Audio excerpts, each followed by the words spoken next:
सामान्य ज्ञान के इस वीडियो में आपका स्वागत है। आज का हमारा पहला प्रश्न है, दलहनी फसलों में कौन सा जीवाणु नाइट्रोजन स्थिरीकरण करता है। दलहनी फसलों में कौन सा जीवाणु नाइट्रोजन स्थिरीकरण करता है, तो यह राइजोबियम करता है।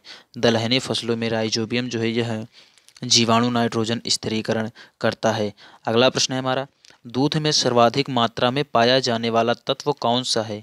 दूध में सर्वाधिक मात्रा में पाया जाने वाला तत्व कौन सा है, तो यह है कैल्शियम।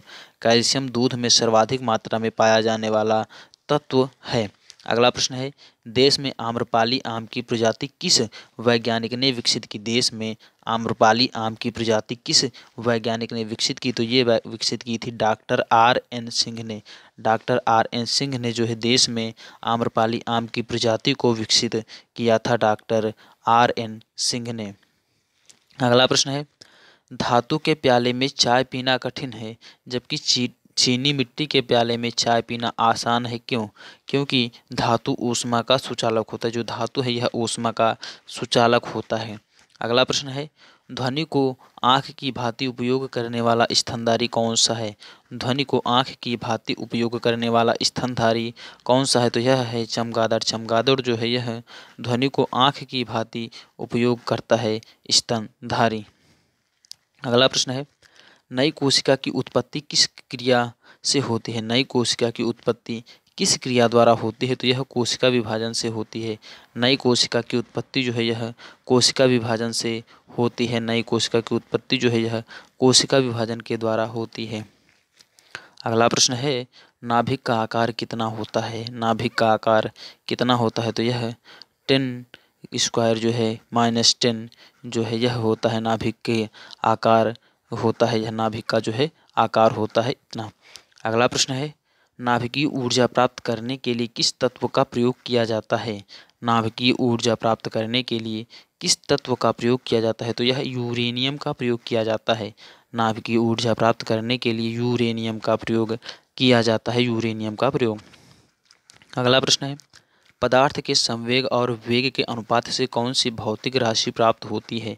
पदार्थ के संवेग और वेग के अनुपात से कौन सी भौतिक राशि प्राप्त होती है, तो यह द्रव्यमान प्राप्त होती है।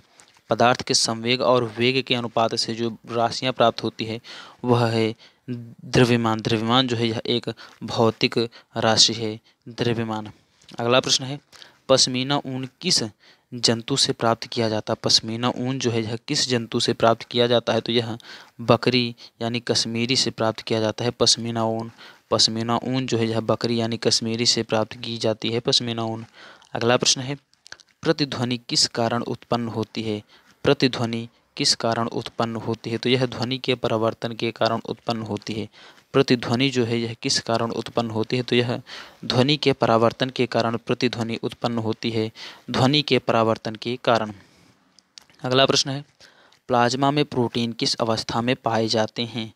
प्लाज्मा में प्रोटीन किस अवस्था में पाए जाते हैं, तो यह कोलायड अवस्था में पाए जाते हैं।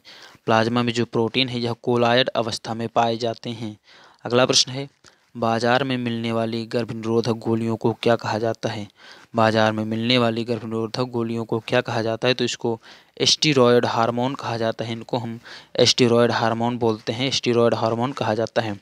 अगला प्रश्न है, बांध के जल को नीचे गिराकर टरबाइन को घुमाने में किस ऊर्जा का रूपांतरण गतिज ऊर्जा में होता है। बांध के जल को नीचे गिराकर टरबाइन को घुमाने में किस ऊर्जा का रूपांतरण गतिज ऊर्जा में होता है, तो यह स्थितिज ऊर्जा का जो रूपांतरण है यह गतिज ऊर्जा में हो जाता है। आई होप दोस्तों यह सभी प्रश्न आपको पसंद आए होंगे एवं यह वीडियो आपको पसंद आया होगा। अगर यह वीडियो आपको पसंद आया है तो लाइक कीजिए। अगर आपने अभी तक हमारे channel GK with Prince YouTube channel को सब्सक्राइब नहीं किया है तो सब्सक्राइब कर लीजिए।